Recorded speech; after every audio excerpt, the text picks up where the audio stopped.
አስካሪ መጠጥ ይጠጣል በክርስትና አስተምሮ ተናገር። ምሳሌ የሉቃስ ወንጌል እንደዚህ የሉቃስ ወንጌል ምዕራፍ 7 ላይ ዮሐንስ እንጀራ ሳይበላ የወይን ጠጅ ሳይጠጣ መጥቷል። የሰው ልጅ ግን እየበላና እየጠጣ መጥቷል። እነሆ በላተኛና የወይን ጠጅ ጠጪ አላችሁት ይላል። ኢየሱስ ምን ያደርግ ነበረ? የወይን ጠጅ ይጠጣ ነበረ። ኢየሱስ ተመልከተ፣ የወይን ጠጅ እንደሆነ ተመልከተው። ቀጥሎ የሚለው ያዘጋ ያው ዳት ኢቲንግ ብሬድ አለ፣ ዳቦ እየበላ ኤንድ ድሪንኪንግ ወይን አስካሪ መጠጥ እየጠጣ አለ። ስለዚህ በእናንተ እንኳን ኢየሱስ አስካሪ መጠጥ ይጠጣ፣ በእስልምና ግን እንደዚህ በለገ ጭራሽ ነው የለም። ኢቭን ኢየሱስ የመጀመሪያ ተአምሩ ምንድን ነበረ? አስካሪ መጠጥ መስራት ነበረ። ግን በእስልምና እንደዚህ ይባል ነገር ጭራሽ ነው የለም። ስለዚህ ምን እንላለን ሙስሊሞች? መጀመሪያ ትክክለኛ መጽሐፍ ነበር። ያንን ትክክለኛ መጽሐፍ በርዛችሁ ነቢያትን ተሳድባችኋል ብለን እናገራለን። አሁን ግልጽ ይሆናል ይመስለኛል። አንድ ድል አለ ካልገባ። እሺ ሌላ ሁለተኛ ጥያቄ ልጠይቅ። ጀመርኩትን ጠይቅ ይቻላል። ነብዩ መሐመድ እንግዲህ የመጀመሪያው ሙስሊም ናቸው ተብሎ ይታመናል። እሳቸውም ተናግረዋል። አይደሉም።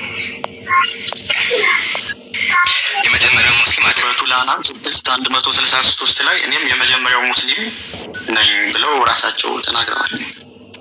ይቅር ማለት እዛ ቁርአን ላይ ሙሳ ደግሞ ምን አለ? እኔ የሙስሊሞች መጀመሪያ ነኝ አለ ሙሳ። ስለዚህ ሙሳ ወይስ ነብዩ? የትኛው የመጀመሪያ ሙስሊም? እንግዲህ በእስልምና ነብዩ መሐመድ ናቸው። ቁርአንን እንደተቀበሉ እንደዛ ከሆነ ምሳሌ ነው ሱረቱል አዕራፍ እንደዚህ ይላል። ሱረቱል አዕራፍ ቁርአን ላይ ሙሳ እንደዚህ አለ፣ ወደ አንተ ተመለስኩኝ እኔም በወቅቱ የምእመናን መጀመሪያ ነኝ አለ። በወቅቱ የሚለው ማብራሪያ ነው። ምን አለ? እኔ የምእመናን መጀመሪያ የሙስሊሞች መጀመሪያ ነኝ አለ። ስለዚህ ሙሳ ወይስ ነብዩ? የትኛው የመጀመሪያ ነብይ ሙስሊም? በወቅቱ ይላል እሱ ጋር የለም። አረበኛው ላይ ይሄ ማብራሪያ ነው። እሺ እንዲገባን በቅንፍ ያስገቡት የለም። አረበኛ ወአና አወሉ ሙስሊሚን የሚለው ሙእሚን። እሺ ማለት እኔ አሁን የተመሳሰለብኝ ነገር አለ ማለት ቁርአንና መጽሐፍ ቅዱስ አንድ ነው ለማለት ፈልጌ አይደለም። አንተ ያልተረዳኸው ነገር በተወሰነ መልኩ አንዴ እቺን መልሰህ ትቀጥላለህ። እቺን መልስልሽ አንዴ አንተ ያመጣው አንቀጽ ይሄን ነው። ሻክሶ እንዲገባህ ብዬ ነው ያመጣው አንቀጽ ይሄን ነው። ምን ይላል? ጌታዬ ወደ ቀጥተኛ መንገድ ትክክለኛ ሃይማኖት ወደ እውነት አዘንባይ ሲሆን የአብርሃምን መንገድ መራኝ። ስግደቴ፣ መገዛቴ፣ ህይወቴ፣ ሞቴ ለአላህ ነው። ለእርሱ ተጋሪ ያለው በዚህም ታዘዝኩኝ። እኔም የሙስሊሞች መጀመሪያ ነኝ። የሙስሊሞች መጀመሪያ ነብዩ የሙስሊሞች መጀመሪያ አይደሉም። ለምን ከዛው ራሱ መልሰህ ተመልከት። የአብርሃምን መንገድ መራኝ ይላል። ነብዩ የአብርሃምን መንገድ ነው የሚከተሉት እንጂ አዲስ መንገድ አላመጡም። የአብርሃም መንገድ ምንድነው? የአብርሃም መንገድ አሰይክ እንደው የአብርሃም መንገዱ ምንድነው? አብርሃም አይሁዳዊ ክርስቲያንም አልነበረም፣ ግን ወደ ቀጥተኛ ሃይማኖት የተዘነበረ ሙስሊም ነበር አይደል? ስለዚህ አብርሃም ራሱ ሙስሊም ነበር። ነብዩ ሰለላሁ ዐለይሂ ወሰለም ደግሞ የአብርሃም ተከታይ ናቸው። ታዲያ ቁርአኑ የመጀመሪያ ሙስሊም ሲል ምን ማለት ፈልጎ ነው ካልከኝ፣ በነብዩ ዘመን ከተላኩት ማህበረሰብ አንፃር በአላህ መጀመሪያ ሞት ነብዩ ናቸው ከተላኩበት ማህበረሰብ አንፃር። በዛ ማህበረሰብ ሙስሊም አልነበረም። አሁን በወረደው ሸሪዓ የሚታወቅ አልነበረም። ስለዚህ ነብዩ ሰለላሁ ዐለይሂ ወሰለም መጀመሪያ አምነው ከዛ ደግሞ ሰዎችን እንዲያምኑ አደረጉ ማለት ነው። ተመልከት ማስደቀበለ ሙስሐፉ ተሚያ መጽሐፉ ነው እንደዚህ ይላል። አልሙራድ የተፈለገው እኮ ምን አህሊ መካ ከተላኩበት ማህበረሰብ ነው። ሊአነሁ አወሉ ሙስሊሚን የሚለው ነብዩ ከተላኩበት ማህበረሰብ የመጀመሪያ ሙስሊም ናቸው አለ። ስለዚህ አንሳር ግን ኢብን ሙሳ ራሱ እኔ የሙስሊሞች መጀመሪያ ነኝ ብሏል። ግን ከተላከበት ማህበረሰብ አንሳር ማለት ነው እንጂ የመጀመሪያ ሙስሊም በአጠቃላይ ደረጃ አደም አለይሂ ሰላም ነው።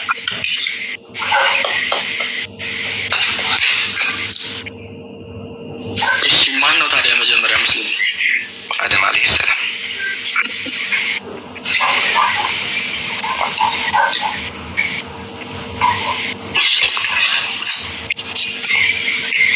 ተመለሰልህ?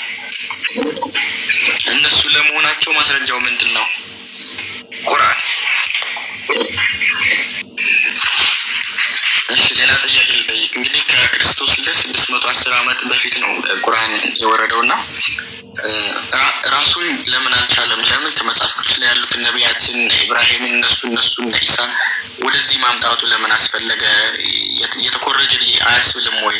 እንደገና ደግሞ ለነብዩ መሐመድ በመላኩ ጅብሪል አማካይነት ቁርአን ሲወርድ ወረደልኝ አሉ እንጂ ሌላ አብሯቸው ያየ ሰው የለም። እናንተ የምትጠቅሱት መላኩ ገብርኤል ወይም ሚካኤል ልትሉ ትችላላችሁ። ግን ከነቢያት አሁን ለምሳሌ ጌታ ኢየሱስ ክርስቶስ በነበረ ጊዜ አብሮት የነበሩ ነቢያቶች አሉ ተብሎ ይታመናል። እናንተ ኢየሱስን እንደ አምላክ ባትቆጥሩ ግን እኛ መጀመሪያ ኢየሱስ ሲረገዝ ነው አለይኩም ብለን እናምናለን። ግን መጀመሪያ ኢየሱስ ሲረገዝ ማለት ነው አንድ ጠምጠኛ መጀመሪያ ኢየሱስ ሲረገዝ ያየ ሰው አለ?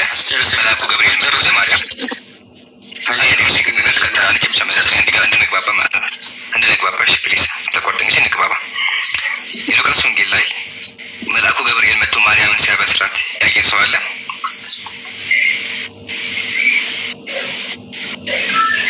ያየ ሰው ሳይሆን እዛው ጸነሰቻት አለ። ስለዚህ የጸነሰ ሰይጣን ቢሆን ሰበብ እናውቃለን። ገብርኤል እንደሆነ ያየ ምስክር አለ? ለምን ሰይጣን ነው ብለህ ታምናለህ አንተ እንዴ? አይ ያለ ግን ማስረጃ ነገር ነው ያልኩህ። በመለወቅ እሺ፣ ለምን ሌላ ሰው እንዲህ ያደረገ? ለምን ማርያም አሁን አንተ ይሄኛውን ከዚህ ጋር ለምን ታነጻጽረዋለህ? ኢየሱስን ኢሳ ብለህ ነው እንደ ነብይ የምትቀበለው እንጂ እንዲገባ ነው። በዛው ግዴታ ምስክር መኖር የለበትም የሚለው እንዲገባ ነው። አሁን በቃ ጥያቄን አቅርበህ የሚወጣል ቀጥል። እና ከ610 ዓመት በኋላ ነው ከክርስቶስ ልደት ቁርአን ወረደ የተባለውና ወይ ሌላ ነብይም የለም ሲወርድ ወይ እነሱ መጻፍና መንበብ አይችሉም። ሲጀመር እንዴት አላህስ እንዴት አልገለጠላቸውም? እንደገና ደግሞ 23 ዓመት አጠቃላይ እንዴት ሊወርድ ይችላል? አሁን የጠቀስከው ጥቅስ መልአኩ ገብርኤል እንግዲህ ድንግል ማርያም አብስሯታል ብለሃል። ልክ እዛው ሲያበስራት እዛው ነው የጸነሰችው። ግን ቁርአን ግን ሲወርድ አጠቃላይ 23 ዓመታት ፈጅቷልና እንዴት 23 ዓመታት ሊፈጅ ይችላል? አላህ በመንፈስ ቅዱስ መርቶት ከሆነ ያ ነገር የሚጻፈው እንዴት በአንድ ደቂቃ፣ በአንድ ሴኮንድ፣ በአንድ ቀን ሊያደርገው አልቻለም? እንደገና ነብዩንስ እንዴት መጻፍና ማንበብ እንዲችሉ መንፈስ ቅዱስ አልሞላባቸውም የሚል ጥያቄ አለ። አይ እናመሰግናለን። ከመጨረሻው ጥያቄ ልጀምርና ቁርአን ለምንድን ነው በ23 ዓመት የወረደው ላልከው ጥሩ ጥያቄ ነው። ግን ያላሰብከው ያላወቅከው ነገር አለ። መጽሐፍ ቅዱስ ተሟልቶ የተጻፈው ከ3000 ዓመት በላይ ወስዶ ነው። ትሰማኛለህ? 20 ዓመት አይደለም፣ 100 ዓመት አይደለም፣ 200 አይደለም፣ 1000 አይደለም፣ 3000 ዓመት ከዛ በላይ ፈጅቶ ነው የተጻፈው። ስለዚህ አንተም እቺን ነገር አስብበት። በኋላ ወደ ቁርአን ልመለስልህ። መጀመሪያ ቁርአን በጥቅል ደረጃ ወርዷል። አምላካችን ቁርአን ላይ ሰው ተቀርጾ ይመናል ኢና አንዘልናሁ ፊ ለይለቱል ቀድር ቁርአንን በለይለቱል ቀድር አወረድነው አለ። ቁርአን ሙሉ ለሙሉ ወደ ሰማኡ ዱንያ ወርዷል። ነገር ግን ወደ ምድር ሲመጣ ማለትም ወደ ነብዩ ሰለላሁ ዐለይሂ ወሰለም ሲመጣ እንደ አስፈላጊነቱ ነበር የሚወርደው። በአንዴ ከወረደማ ለውጥ አይኖርም። ለምን? ሰዎቹ ጣዖት አምላኪያን ናቸው። ስለዚህ አምላካችን ነብዩን ልኮ ዘሎ ስለ ጀነት ስለ ጀሃነም አልነገራቸውም። መጀመሪያ ምን ነገራቸው? መጀመሪያ ነገራቸው ምንድነው? አላህን ፍሩ፣ ጣዖታትን ካዱ የሚል ነገር አስተማራቸው። ይሄን ከተማሩ በኋላ ቀጥሎ ምን አደረገ? ከይሄን ካደረጉ ጀነት እንደሚገቡ ነገራቸው። ከዛ ህግ መጣ። ስቴፕ ባይ ስቴፕ ነው። ዘሎ ባንዴ አይሆንም። ባንዴ ከወረደማ ሰዎችም ይከብዳቸዋል። ምንም የሚያውቅ ሰው መጣ ሙስሊም ሆነ ከዛ ጀነት ትገባለህ፣ ገሃነም ብትለው አይገባም፣ ህግ ስገድ ብትለው አይገባም። ኢቨን ስግደት ራሱ የመጣው ስቴፕ ባይ ስቴፕ ነው። ለዛ ነው አይሻ ረዲየላሁ ዐንሃ ማለችው ሐዲስ ላይ ለው ካነ አወሉ ማ ነዘል ላ ተሽረቡል ኸምር ለቃለ الناس لا ندعو الخمر ابدا። ለመጀመሪያ ጊዜ ቁርአን ሲወርድ አለች አይሻ ረዲየላሁ ዐንሃ አትስከሩ የሚል ሆኖ ቢሆን ኖሮ ሰዎች መቼም አንተውም ይሉ ነበር። ስቴፕ ባይ ስቴፕ ነው የወረደው። መጀመሪያ አምላካችን መጠጥ መጥፎ ነገር እንደሆነ ነገራቸው። ቀጥሎ ደግሞ አቁሙ አላቸው። ያ ስቴፕ ይባል ነገር። ስለዚህ ምክንያቱ ይሄ ነው። ግን ቁርአን ሙሉ ለሙሉ ወደ ሰማው ዱንያ ወርዷል። ሁለተኛ ምስክር አለ እንዴ ላልከው በጣም ብዙ ምስክሮች ሰሃቦች አይተዋል። ብዙ ምስክሮች አሉ። ግን ምስክር ግዴታ ከሆነ በክርስትና ኢየሱስ ወደ ሰማይ ሳያርግ ያየው የለም፣ ሲነሳ ያየው የለም፣ ማርያም ስታረግ ራሱ ያየው የለም ጭራሽ ነው። ስለዚህ ይሄ በሙሉ ሸተማት አይባልም። ዋናው ግን ጅብሪል አለይሂ ሰላም ራሱ ምን አለ? ያ ሙሐመድ አንተ ሙሐመድ ሆይ አለ አንተ ረሱሉላህ አንተ የአላህ መልእክተኛ ነህ። ወአና ጅብሪል እኔ ጅብሪል ነኝ አለ። ስለዚህ ጅብሪል አለይሂ ሰላም ራሱ መልአኩ ገብርኤል እኔ ጅብሪል ነኝ ተናግሯል። አንደኛ። ሁለተኛ ሱሐቦችም አይተዋል። ሱሐቦች እንዳዩ ማስረጃ ካልከኝ አቀርብልሃለሁ። ምሳሌ ተመልከት። ሶሒህ ሙስሊም ሐዲስ ቁጥር 8 ላይ ቃለ በይነና ነሕኑ ጁሉስ እንደ ረሱሊላህ አሉ። ነብዩ ጋር ተቀምጠን ሳለ አሉ ሱሐቦች የሆነ ሰው ወደኛ መጣ። በጣም ያምራል፣ ልብሱ ነጭ ነው። ከዛ ወላ ዩራ አለይሂ አሰሩ ሰፈር የድካም መንገድ አይታይበትም። በቃ የሆነ ምንም አልደከመውም፣ መንገድ አልተጓዘም ማለት ነው። በጣም ያምራል፣ ነጭ ነው። በቃ ከዛ ቃለ አሰሩ ሩክበተሁ አለ ሩክበተሁ መጥቶ ይሄ መቀመጫውን ወይም ደግሞ እግሩን በነብዩ በኩል አደረገና ምን አለ? ያ ሙሐመድ አንተ ሙሐመድ ሆይ እሺ ምን አለ? ማሂ አኽቢርኒ አን ኢስላም ስለ እስልምና ንገረኝ አላቸው፣ አስተማራቸው። ከዛ ነብዩ ሰለላሁ ዐለይሂ ወሰለም ምን አሉ? አላሁ ወረሱሉሁ አለም። ቀጥሎ ይሄን ከተናገረ በኋላ ዑመር አሉት፣ ዑመር ማን እንደሆነ ታውቃለህ እንዴ አሁን የመጣው ብሎ ጠየቁ። ዑመር አላውቅም ገና ገብቶኛል አላቸው። ነብያችን ምን አሉ? ሃዳ ጅብሪል ይሄ እኮ ገብርኤል ነው። አታኩም ዩዓሊሙኩም ዲነኩም፣ ዲናችሁን ሊያስተምራችሁ የመጣው መልአኩ ገብርኤል ነው አሉ። ስለዚህ መልአኩ ገብርኤል በሰው አምሳል ተገልጦ ሰሃቦች አይተውታል፣ አስተምረውታል። ያው ሷሂህ ሙስሊም ሐዲስ ቁጥር 8 ላይ አለ። ዋናው ግን ግዴታም አይደለም፣ ግን ሰሃቦችም አይተዋል። ለነበረን ቆይታ እናመሰግናለን። አሊፍ ያው እድል ስላለቀ ሌላ ጊዜ መተህ ደግሞ መጠየቅ ትችላለህ። እሺ አንድ የመጨረሻ አንድ ብቻ ጠይቅ። በቃ አንተ ልፍቅ አይደለም። አንድ ጥያቄ ብቻ ነች። ከትሽ አተረጋግጥ። ሱረቱል ጣሃ 20:12 ላይ እኔ ጌታ ነኝ መጫሚያዎችህንም አውልቅ አንተ በተቀደሰው ሸለቆ በጧ ወይም በሲና ነህና የሚል አለ ቁርአን ላይ እና በተመሳሳይ መልኩ በእኛም ሙሴ ጫማህን አውልቅ የተቀደሰች ተራራ ወይ የቆምክባት መሬት የተቀደሰች መሬት ናትና የሚል ተመሳሳይ ቃላቶች ናቸውና እንትናቸው አንድ ነው። የሚሰጡት መልእክት ወደታች ወረድ ብሎ አምላክ እኔ ነኝ እዚህ ጋርም ለእሱ አላህ እሱ ብቻ አምላክ እንደሆነ እንዲሰግድ ያዘዋል። እዚህም ጋር ተመሳሳይ ነውና ይሄ ነገር ተመሳሰለብኝና በጣም ግራ ተጋብቼ። እሺ መልስልህ። አንደኛ አይመሳሰልም። ለምን ቁርአን ላይ ምንድን ነው ያለው? አምላካችን ኢነኒ አነላህ እኔ አላህ ነኝ ያለው። ለሙሳ እኔ አላህ ነኝ ያለው። በእናንተሳ ምንድን ነው ያለው? ኢህ አሸር ነው ያለው። ኢህ አሸር እኔ ነኝ ያለው። አንደኛ አይገናኝም። ለዛ ነው እናንተ የአምላክን ስም አታውቁም የምንለው። እናንተ መጽሐፍ ላይ አምላክ ስም አይታወቅም። በእኛ ግን አላህ ምን ያለ ኢነኒ አነላህ እኔ አላህ ነኝ ያለ። አንደኛ ይሄን ካወቅን እንደሚላይ ከገባ፣ ሁለተኛ ለምንድን ሙሳ ይባላል አለ ጋር ቅድም ገልጬልሃለሁ። ይሄ መጽሐፍ ቅዱስ የሚባለው መጽሐፍ መሰረቱ ትክክል ነበረ። መሰረቱ የትክክለኛ መጽሐፍ ነበረ። ግን የትክክለኛ መጽሐፍ የተበረዘ ውጤት ነው ካልከኝ ምንድን ነው? መጀመሪያ አምላክ ትክክለኛ መጽሐፍ አውርዶ ነበረ። ያንን መጽሐፍ ደግሞ አይሁዳውያን ቀየሩት፣ በረዙ። እንደዚህ ብደስ ተጠቁት። እንደዚህ ተበላ፣ በምስጥ በላው። እንደዚህ በላው። እንደዚህ ከተበላው መጽሐፍ እናንተ አድርጋችሁ ኮፒ አድርጋችሁ የቀረውን በራሳችሁ ሞልታችሁ ተከተላችሁ። አያ ለዛ አልፎ አልፎ የነቢያት ታሪክ አለ። ምሳሌ አብርሃም ልጅ እንዳለው አላህ እንደባረከው አላህ ሰዋና ቁርአን ላይ ማለት እናንተም ላይ አለ። ግን ደግሞ አልፎ አልፎ ውሸት አስከብቡታላችሁ። ብዙ ቦታ ውሸትም ገብቷል። ግን ቁርአን ከመጀመሪያው እስከ መጨረሻው አምላክ ቃል ነው፣ እስካሁን ጠብቆታል። እንደዋሸም ደግሞ መጽሐፍ ቅዱስ ላይ አለ። ምሳሌ ቁርአን ላይ እነኒ አላህ እኔ አላህ ነኝ አለ። በእናንተ ግን አምላክ ስም በክርስትና አልነገረውም። ስለዚህ በዚህ አንፃር ነው ግልጽ ይመስለኛል። ለነበረን ቆይታ እናመሰግናለን። መልካም ቀን ይሁንልህ። ያው እኔ ለጥያቄ ስለሆነ የገባሁት ለምትመልሳቸው መልስ ዲፌንድ አላረኩም አላረግም ለምን ለጥያቄ ስለሆነ የገባሁት ለዛ ነው። አመሰግናለሁ። እስኪ አንዷ መልስልኝ ፕሊስ። እንደው በመታመር ከሆነ አንዷ መልስልኝ። ከስከሆነ ጥያቄ ምሳሌ አምላክ ስም ማን ነው? አምላክ ለሙሴ እኔ ማን ነኝ ያለው? እሺ አንዴ ትንሽ ደቂቃ በቃ አስበህበት ና፣ ችግር የለውም። ይሄ ቻሌንጅ አለው ችግር ኢላ አየቁም ሰዓ ለምት ይበደም ይታቀንዲ አዳምጠኝ። እሺ ግን የለም አስበህ ታወራለህ። የአምላካችሁ ስም ማን እንደሆነ ንገሩኝ። የአምላካችሁ ስም አምላካችሁ ለሙሴ እኔ ማን ነኝ ያለው ታወቃችሁት? አታውቁትም? ግን የለም አምላክ ስም ጠፍቷል። ለማንኛውም ይታርቅ ይወያ ሰላም ብያለሁ።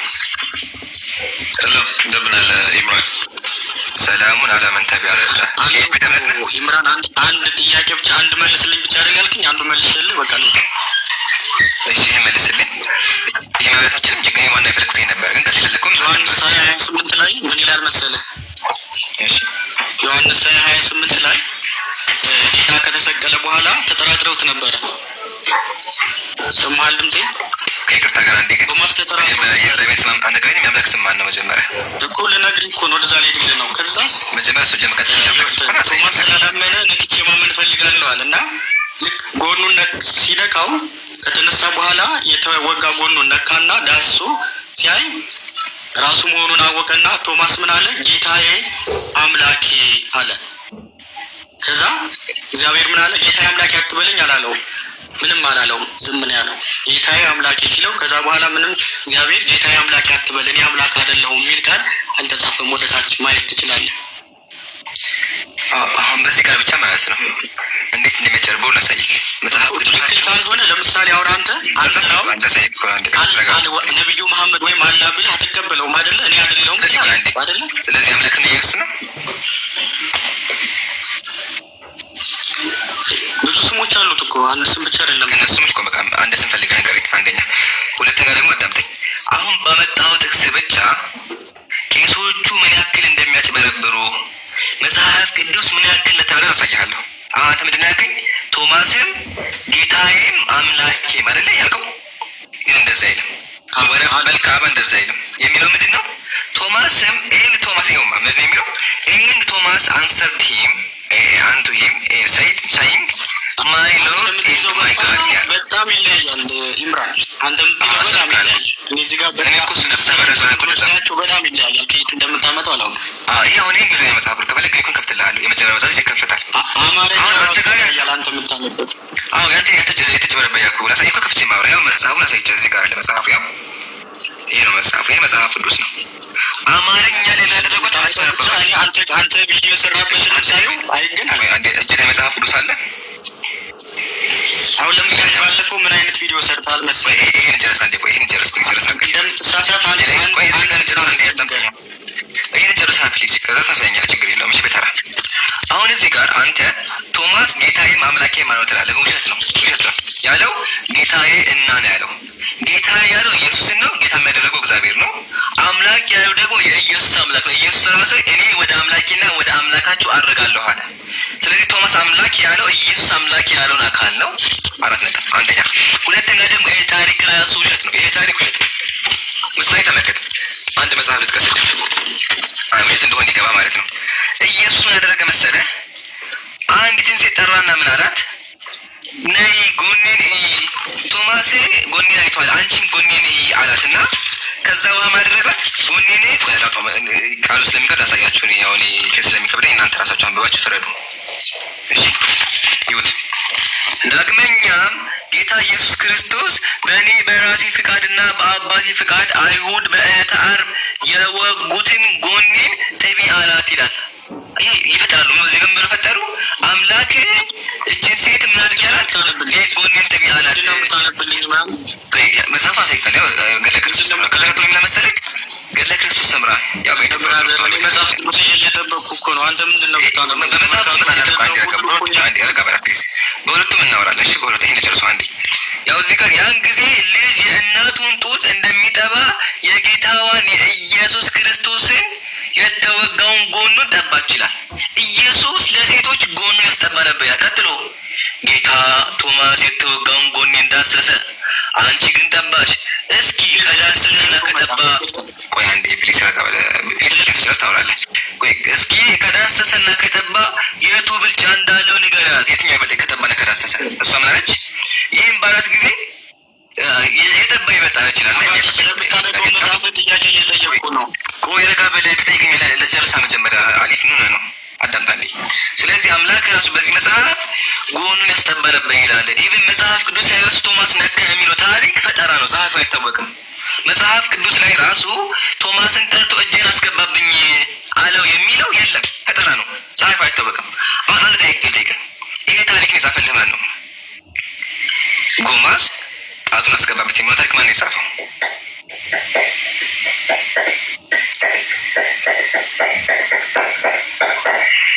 አሉ ወገኔ የት ገባ ወገን? ወገኔ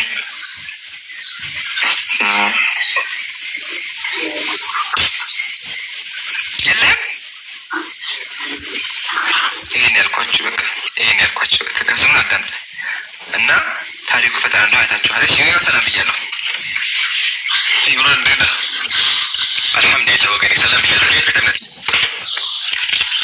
ክርስቲያን ቢንዲ ኦርቶዶክስ ነኝ። እሺ ትጠይቃለህ?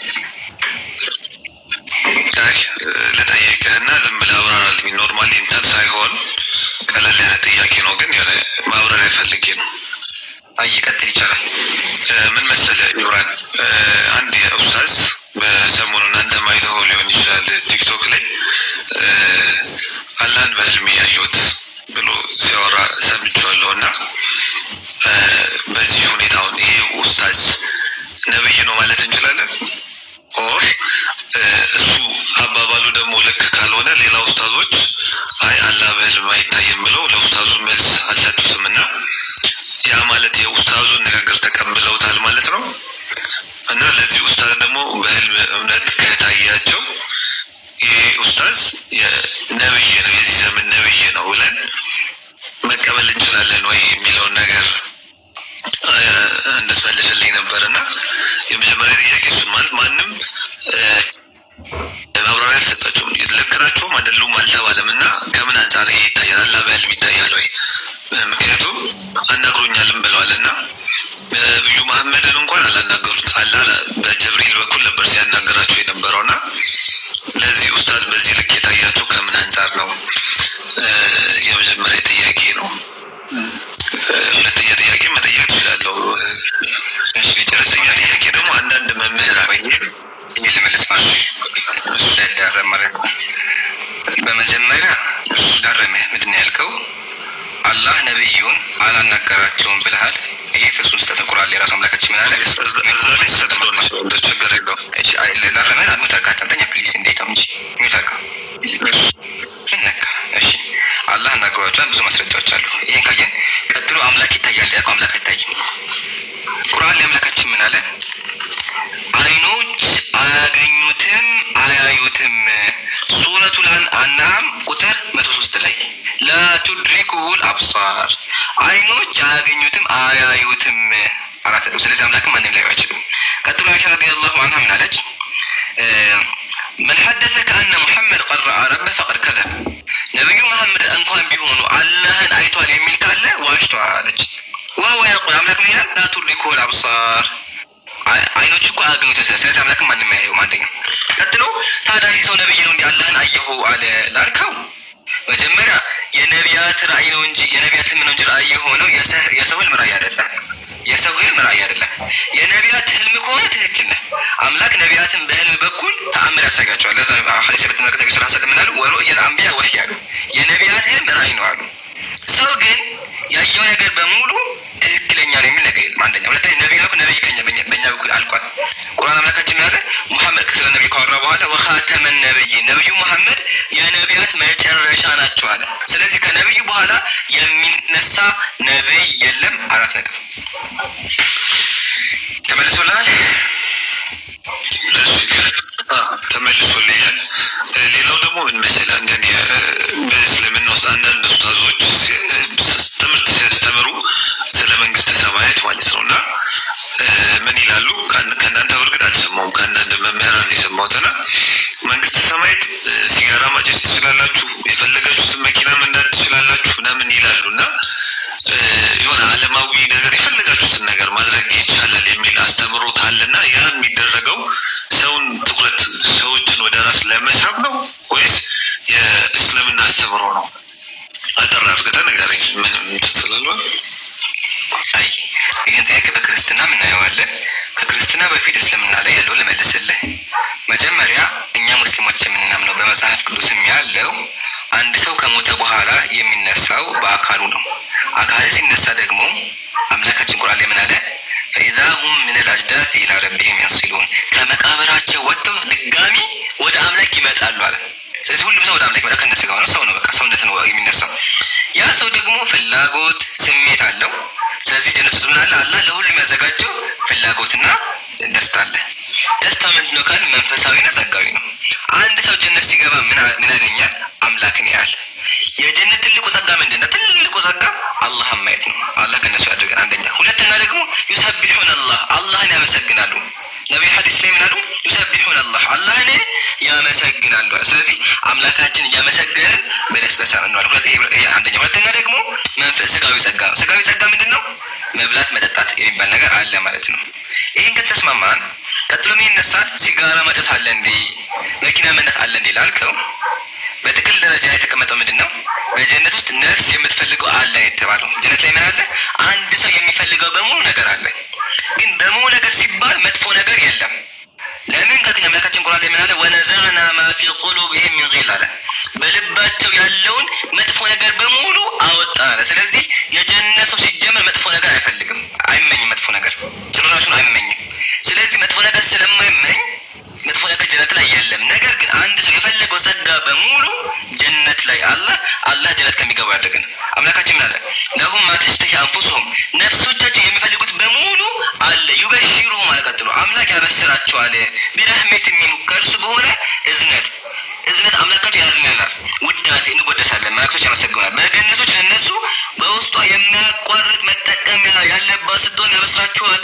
በውስጧም ለዘላለም ዘውታሪዎች ሆናቸው ይላል። ስለዚህ ጀነት ላይ ሁሉም ጸጋ አለ፣ መጥፎ ነገር ግን የለም።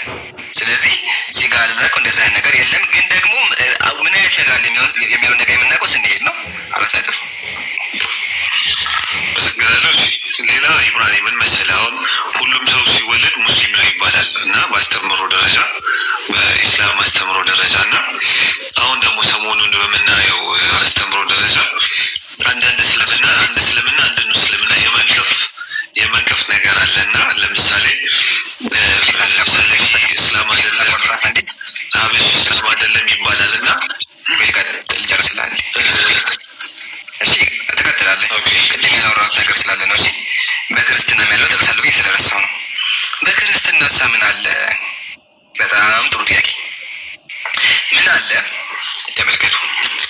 መጽሐፍ ቅዱስ መጽሐፍ መቃቢያን በጻድቅ በቤቱ ዙሪያ መልኩና መዓዛው ልዩ የሆነ ጣፋጭ የገነት ፍሬ ተተክሏል ይላል።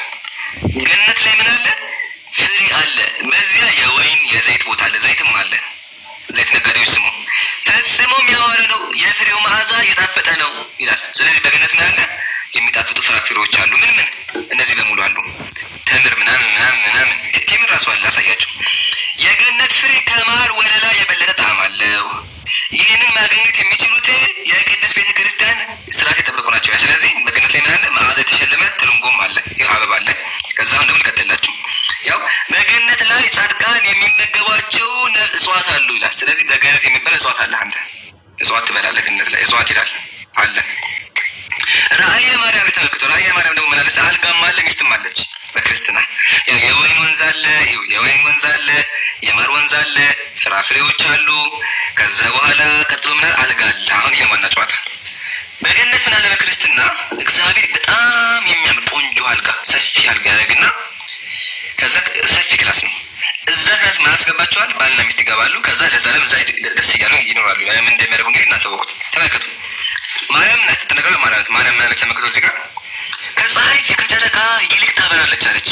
በውስጧ ብርሃን የሚያንጸባርቅ የግምጃ ምንጣፍ ወለላ ተነጥፎበታል። የሚያምር ምንጣፍ አለ። ዋው ማሻአላ ሰፊ ምንጣፍ አለ። እሺ የወርቅ የብር አልጋ ተዘርግቶ የብር አልጋ አለ። ብርና የወርቅ አልጋ አለ። ይህቺ ቦታ ለማን ትሆናለች ብዬ ልጄን ጠየቅኩት። ኢየሱስ ምን አለ? እግዚአብሔር አንድ ያደረጋቸው ባልና ሚስት አይለያዩም። ባልና ሚስት አንድ አካል ናቸው። ወንድ በአንድ ሴት፣ ሴት በአንድ ወንድ ከተጠብቀው ሲኖሩ በሞቱ ጊዜ ከዚያ ቦታ ያስገቧቸዋል ይላል። ስለዚህ ባልና ሚስት አንድ ላይ ሆነው አልጋ ላይ ፏ ብለው ይኖራሉ። የሚያደርጉት እናንተ ወቁት። ለዘላለምም ደስ ይላቸዋል። ለዘላለም በሙሉ አልጋው ተኝተው የፈለጉት እያደረጉ ይኖራሉ። ይሄ በክርስትና ያለ ነው። ክርስቲያኖች ይክዱታል። እሺ ልጅ ወርዷል። ከባድ ነው። ሰላም ብያለሁ።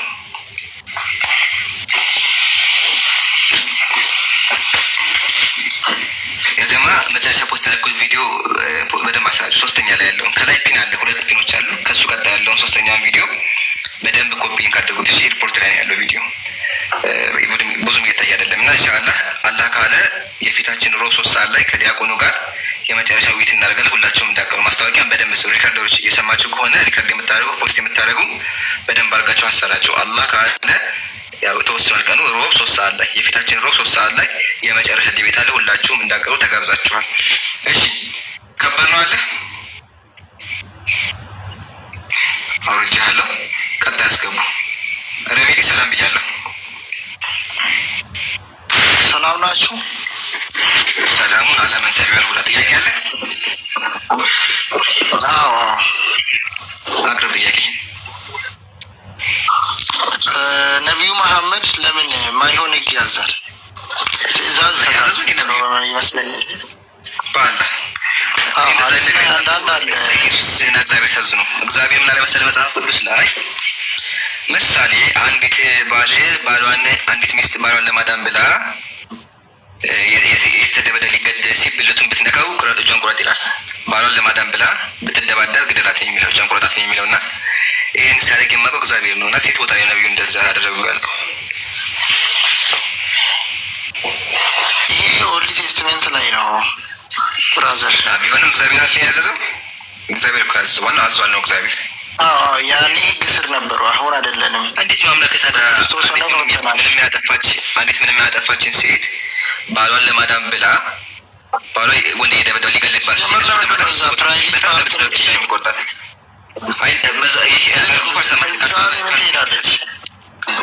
ያልኩህ አልሰማኝም። ያልኩህ ምንድን ነው? እግዚአብሔር ነው ፍትሃዊ ያልሆነ ክስ ስትሰጥ የማውቀው እኔ። አንተ ነብዩ ሰጥተዋል ስላልክ ማስረጃ አቅርብልኝ ያልኩህ እኮ። እሺ ለምሳሌ ነብዩ በግራ እጃቸው አትብሎ ይላል።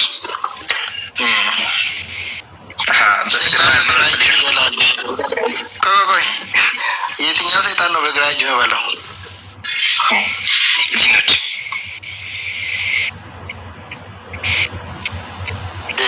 ይመገባሉ። እንዴት አለ ሰይጣን አይደሉ? ሰይጣን እንዴት ይመገባል? ስፒሪት አይደል እንዴ? ሰይጣን ማለት ሜታ ግላሰዳ እኮ እንደ የተሻለ መጣ ብዬ እኮ ነው አሁን። ስለዚህ በግራጃችሁ ብሎ ነው ያልገባኝ ነገር። በግራጅ ግባ ከሆነ በግራጅ ብላ በለኝ። ግን በክርስትና ማስተምሮ በግራጅ አይበላም። ይሄ አታውቅም አንተ፣ አልተማርክም፣ አላስተማሩህም፣ ሸውደውሃል፣ አልተማርክም። ማሳጅ እንደዛ ብለዋል። እሺ አላውጣልካው ችግር በቀኝ እጅ እንደማይበላ ሳይካለሁ በግራ እጅ በግራ እጅ እንደማይበላ ዋናው እኛ ሙስሊሞች አደብ አለን። እሺ አደብና ስርዓት አለን። እስልምናችን ሙሉ መመሪያ ነው፣ ሙሉ ህጎች አሉ። ስለዚህ አንድ ሰው ሲበላ መብላት ያለበት በቀኝ እጁ ነው። በግራ እጁ ደግሞ ሌሎች ነገሮች ሲሰራ በግራ እጁ ነው የሚያደርገው። ሁሉም ነገር መመሪያና ህግ ስላለው አደብ አለ በእስልምናችን። ይህን ካስክልኝ ግን በቀኝም በላው በግራም በላው ክርስትና ትክክል ነው ማለት ነው። እስልምና በግራ እጃችሁ እንዳበሉ ስላለ በተዘዋዋሪ ክርስትና ትክክል ነው ማለት ነው። ምን ያገናኘዋል? እኔ እዚህ ጋር እያወራሁ ያለሁት አምላክ ሶስት አምላክ ነው፣ አምላክ ፍጡር ነው፣ አምላክ የማይሆን ህግ ያዛል እያልኩ አንተ በምን አምሮ ነው በቀኝ እጅ ብሎ አለ የምትለው? አንደኛ። ሁለተኛ ደግሞ ልጨርሳ አተቆርጠኝ ልጨርስልህ። ሰይጣን ባህሪ ነው። እሺ ሸይጣን የሚባል ፍጥረት የለም። ሸይጣን የሰው ባህሪ ነው ወይም ደግሞ ተግባር ነው። አንድ ሰው ሲገድል ገዳይ ይባላል። ገዳይ ሆኖ አይፈጠርም። እንዲሁም አንድ ጂን መጥፎ ነገር ሲሰራ ሸይጣን ይባላል። ምሳሌ የሰው ሸይጣን አለ። አምላካችን ቁርአን ላይ ያለ ሸያጢነል ጂን ወለይሳ የሰው ሸይጣን አለ። ሸይጣን የሚለው የባህሪ መገለጫ ነው እንጂ የሆነ ፍጡር አይደለም። ለማንኛውም ጥያቄ ነገር ቀጥል። እሺ ለምሳሌ ጫማ ስታደርጉ በቀኝ አድርጉ፣ ከዛ ስታወጡ በግራ አውጡ ይላል። ብዙ አለ ባይዘይ። ስለዚህ ምን ይሁን አይደለም። ይሄ ለምንድን ነው? ይሄ ግዴታ ነው አሁን እንዲመረግ? ይህ ሱና ነው። ሱና ነው አንደኛ ማለት ልመልስልህ። እሱን ነብዩ አዘው በትእዛዝ ደረጃ ከመጣ ይሄ ዋጅብ ነው አንድ ሙስሊም ለማድረግ። በጀስት በአስተምህሮ ደረጃ ከሆነ ግን